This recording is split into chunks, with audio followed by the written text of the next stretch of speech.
بسم اللہ الرحمن الرحیم۔ السلام علیکم ورحمۃ اللہ وبرکاتہ۔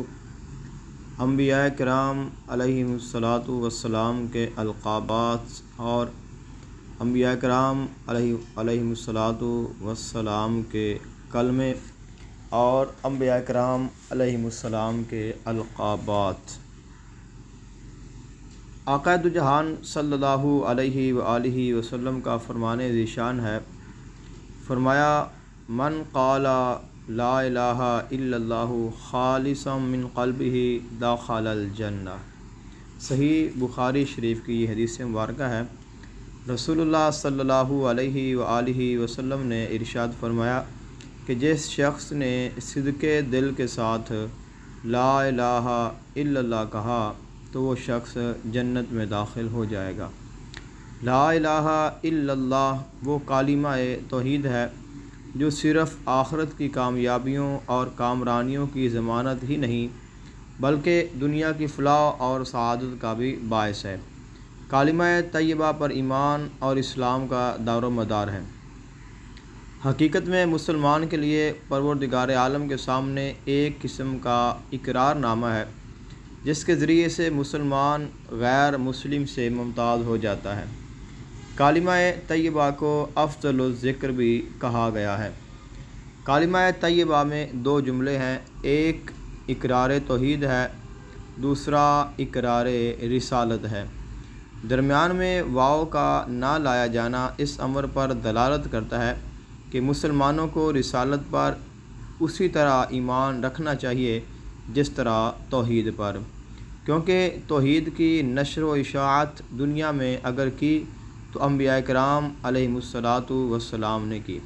حضور علیہ الصلاۃ والسلام کے عہد نبوت سے پہلے کلمہ اس طرح پڑھا جاتا تھا، لا الہ الا اللہ آدم صفی اللہ، لا الہ الا اللہ نوح نجیہ اللہ، لا الہ الا اللہ ابراہیم خلیل اللہ، لا الہ الا اللہ اسماعیل ذبیح اللہ، لا الہ الا اللہ موسیٰ کلیم اللہ، لا الہ الا اللہ عیسیٰ روح اللہ۔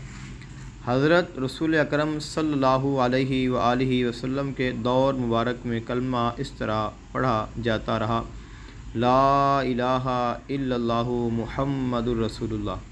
حضور علیہ السلام کے اسم گرامی کے علاوہ باقی انبیاء علیہم السلام کے کلمات میں لفظ رسول کہیں بھی مذکور نہیں ہے، اور یہ آقا علیہ السلام کی سب سے بڑی شان اور کمال ہے کہ آپ علیہ السلام کے نام کے ساتھ کلمے میں لفظ رسول آیا ہے، ورنہ پہلے جز میں سب انبیاء شریک ہیں۔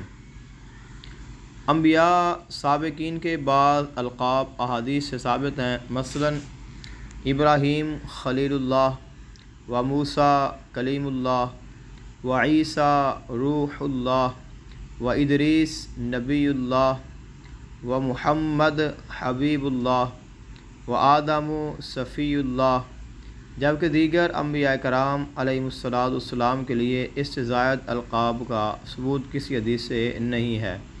لغوی اعتبار سے بعض صفاتی کلمات بعض نبیوں کے لیے اگرچہ ثابت ہیں، لیکن صیغۂ صفت کے ساتھ اللہ تعالیٰ کی طرف مضاف کرنا شرعاً درست نہیں۔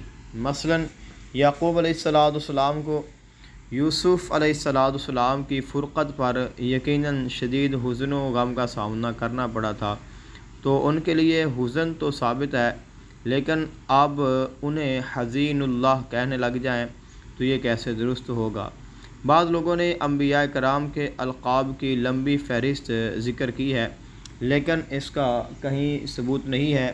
مثلا آدم علیہ السلام صفی اللہ، ادریس علیہ السلام نبی اللہ، نوح علیہ السلام نجی اللہ، ہود علیہ السلام عامر اللہ، صالح علیہ السلام قریب اللہ، ابراہیم علیہ السلام خلیل اللہ، لوط علیہ السلام سلیم اللہ، اسماعیل علیہ السلام ذبیح اللہ، اسحاق علیہ السلام ہبۃ اللہ، یعقوب علیہ السلام حزین اللہ، یوسف علیہ السلام جمیل اللہ، ایوب علیہ السلام صبیر اللہ، شعیب علیہ السلام ناصح اللہ، موسیٰ علیہ السلام کلیم اللہ، ہارون علیہ السلام معین اللہ، داود علیہ السلام خلیفۃ اللہ، سلیمان علیہ السلام تاج اللہ، ذوالکفل علیہ السلام ذکی اللہ،